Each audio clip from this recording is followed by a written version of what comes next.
TC, Michelle Kors pun dalam TC kali ini benar-benar menunjukkan hal yang sebelumnya jarang terlihat di TC sebelumnya. Yap, di TC kali ini Mace begitu enjoy dan terlihat udah tune in banget sama squad yang ada, termasuk Stefano Lillipali yang ibaratnya baru ketemu di Bali kemarin. Lillipali, guys. Mace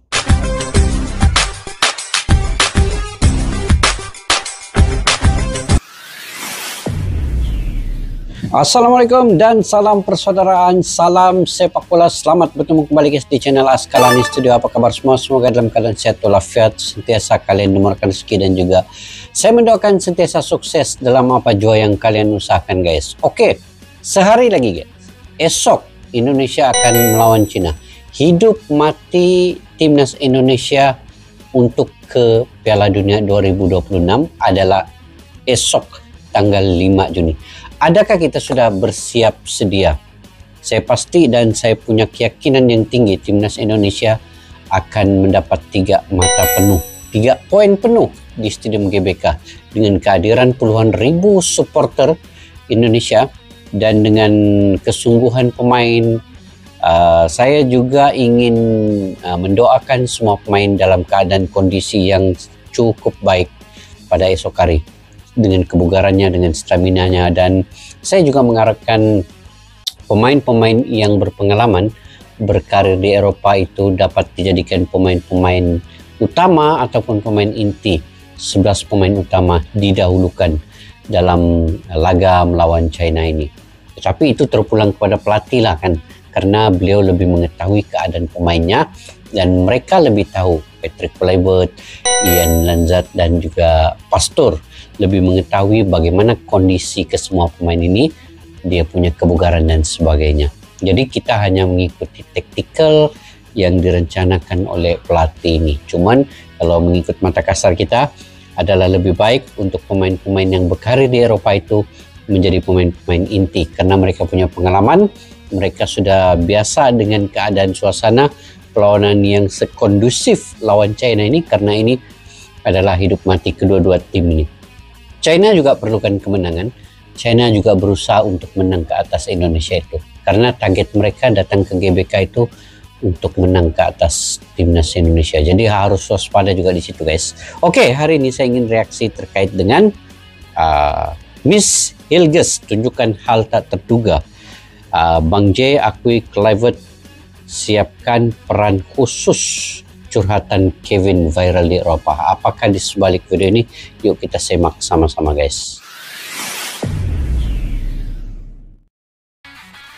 Coba kalian bayangkan, 1 atau 2 dekade lalu, apakah kita pernah berpikir jika timnas Indonesia akan bertarung di laga yang benar-benar menentukan nasib ke Piala Dunia? Tentu saja enggak. Bahkan ketika itu, kita hanya berpikir kualifikasi Piala Dunia ya udah hanya sekedar timnas main toh, kan gitu. Yap, di masa itu orientasi kita memang masih berkutat di level Asia Tenggara.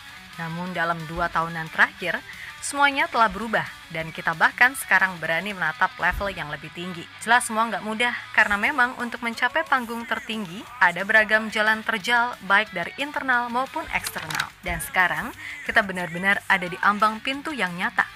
Yap, 3 poin atas China setidaknya mampu memperpanjang nafas tim Garuda untuk ke Piala Dunia.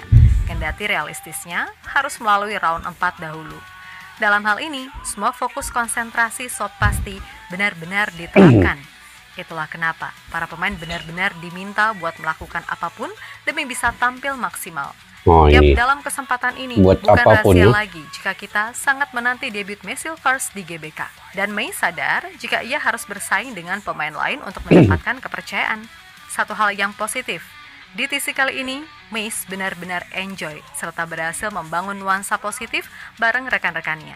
Hal yang sebelumnya gak dia rasakan mengingat waktu TC yang singkat. Yap, di TC kali ini Mace menunjukkan hal yang mungkin gak disangka oleh banyak pihak. Entah kelakuannya yang ternyata sekocak itu, ataupun ketika ia memperlihatkan kemampuannya sebagai ball playing defender kelas atas. Sesuatu yang diakui langsung oleh Jesus jika Patrick Kluivert kini sedang bingung mengingat semua pemain benar-benar menunjukkan segala yang mereka bisa buat main.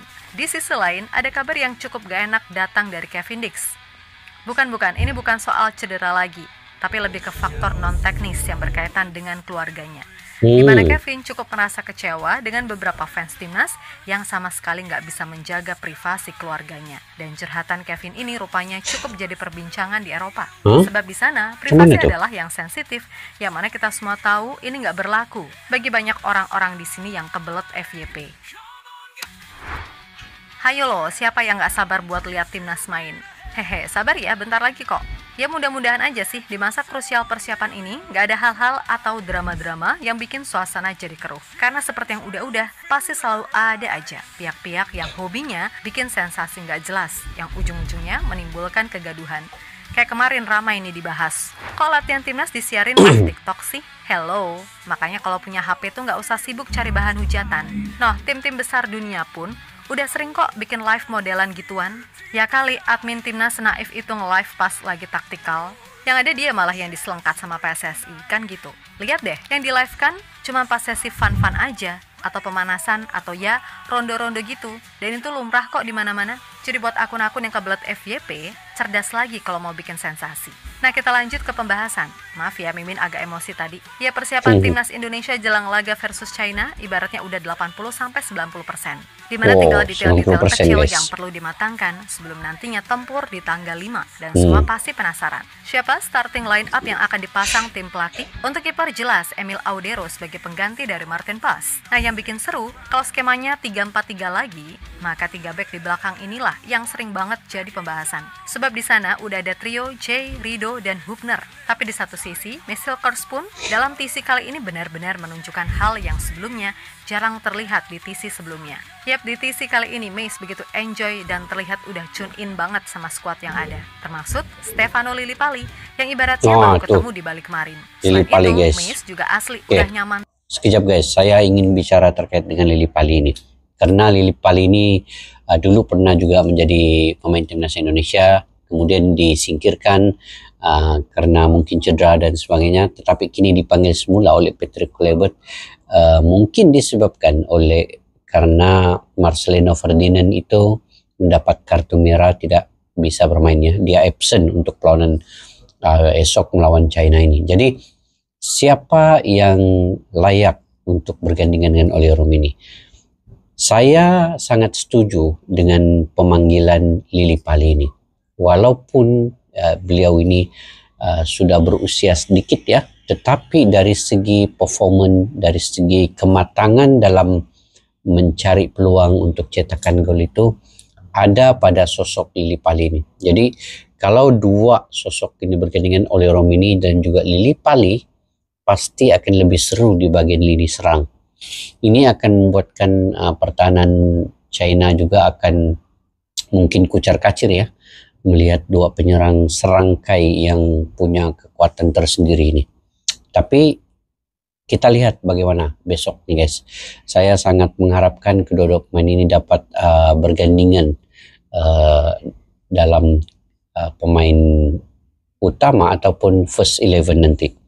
Oke, kita lanjut guys. Nyaman Paul, serta Dulos kalau mau bercanda-bercanda. Gak lihat pas di Bali dia joget-joget gitu. Yap, intinya dengan waktu TC yang diajukan, pada akhirnya benar-benar membawa dampak positif minimal dari sisi kebersamaan, kan gitu. Betul. Dan terlihat di sebuah sesi, Mace menunjukkan mengapa ia disebut sebagai salah satu ball playing defender terbaik di Eredivisie.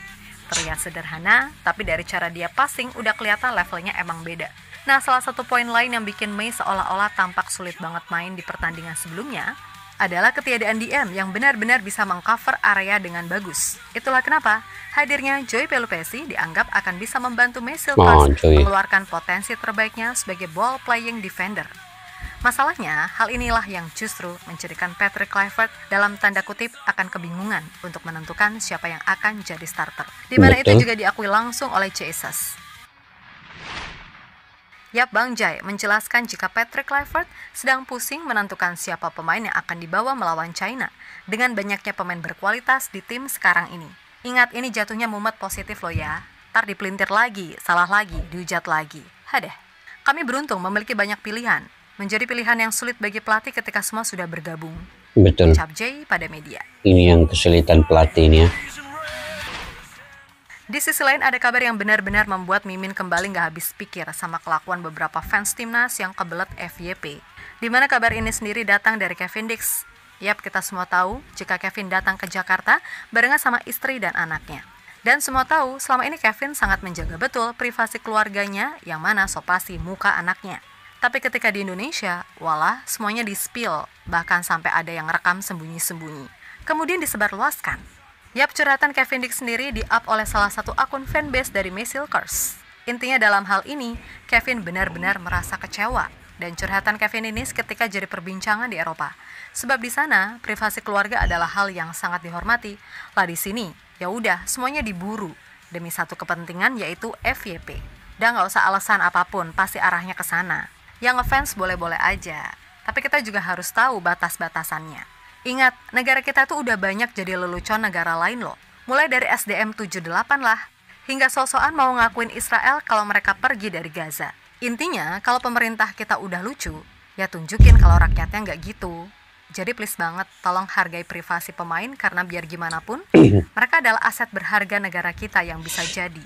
Cuma lewat sepak bola, kita bisa bangga sama negara ini untuk masa sekarang. Yap, terlepas dari apapun, semoga aja segala apa yang terjadi gak membuat para pemain terpengaruh dan mereka bisa tetap fokus buat laga besok. Kemudian Mimin juga minta maaf kalau nadanya agak ngegas. Nah kalau gak gitu kadang greget sendiri. Intinya Mimin cuma mau timnas Indonesia bisa berprestasi dan gak dianggap sepele lagi di kawasan Asia. Dan mulai dari jajaran pelatih, staff, head scout, hingga penasehat teknis, semuanya punya nama besar. Belum lagi beberapa pemain kita juga sedang banyak masuk rumor transfer Liga Top Eropa. Jadi pastinya sorotan kini sedang banyak mengarah ke Indonesia. Jadi ingat perkataan Pak Edi Rahmayadi, media baik maka timnasnya baik. Pokoknya gaspol timnas Indonesia. Gak usah peduliin hal-hal aneh yang bisa ganggu fokus. Untuk itu, tetap semangat dan sukses selalu. Oke, kita Garuda. Oke guys, tetap semangat dan tetap fokus ya. Perlawanan malam esok itu sangat penting. Jadi hal-hal yang negatif itu harus kita keluarkan sementara. Kita abaikan. Yang penting kita memberi semangat, memberi dukungan yang sepenuh kepada semua pemain ini. Saya setuju juga dengan admin ya. Karena privasi pemain itu adalah yang paling utama. Jadi pemain pun perlu diberi ruang dan peluang untuk mereka bebas secara mandiri ataupun mereka secara bersendirian dan dengan keluarga. Oke guys, kita bicara terkait dengan pemain starting 11 yang mana harus diutamakan. Bagi saya ini sangat sulit untuk kita prediksikan pemain yang menjadi pilihan utama Coach Patrick Kluivert dan kepelatihannya. Karena keseimbangan ke semua pemain ini di atas level rata-rata ya. Mereka semua punya pengalaman, mereka tahu apa yang diinginkan taktikal oleh coach pelatih Patrick Kluivert dan semua mereka sudah bersiap sedia sebenarnya dari segi kebugaran, dari segi stamina, mungkin dari segi taktikal skill-skill individu itu mereka sudah tingkatkan sesama mereka. Jadi hanya menunggu taktikal coach saja siapa yang harus menjadi pemain utama dan di starting 11 nanti. Siapapun guys pemainnya di starting 11 itu, kita doakan mereka bisa menjalankan segala taktikal dan strategi formasi yang ditentukan, direncanakan oleh Coach Patrick Kluivert. Dan saya pasti guys, ini semua pemain akan melakukan 200% di lapangan nanti. Karena ini adalah medannya, karena ini adalah masanya untuk Indonesia selangkah lagi menuju ke Piala Dunia 2026. Walaupun selepas ini kemenangan ke atas China, mungkin mereka akan bermain lagi di babak yang keempatnya. Tetapi inilah perlawanan sepenting ini yang perlu kita beri dukungan dan semangat perjuangan yang tinggi guys. Oke, bagaimana menurut kalian siapa yang bisa untuk jadi pemain inti, pemain di starting 11? Kalau saya di bagian lini depan, saya mengharapkan oleh Romini dan Lili Pali itu ada bergandingan di situ. Kemudian di lini tengah, saya memprediksikan Tom Haye, Ivar Jenner berada di situ juga. Dan di bagian lini belakang sudah tentu Bang J, Misilgas, Rizky Ridho dan juga kemungkinannya Justin Hubner. Ini antaranya. Di lini tengah itu juga dibantu oleh Calvin Berdo. Oke guys, mungkin itu sedikit saya punya pandangan pendapat sendiri ya. Mungkin kalian juga punya pandangan pendapat sendiri terkait dengan starting line up yang direncanakan oleh Patrick Kluivert.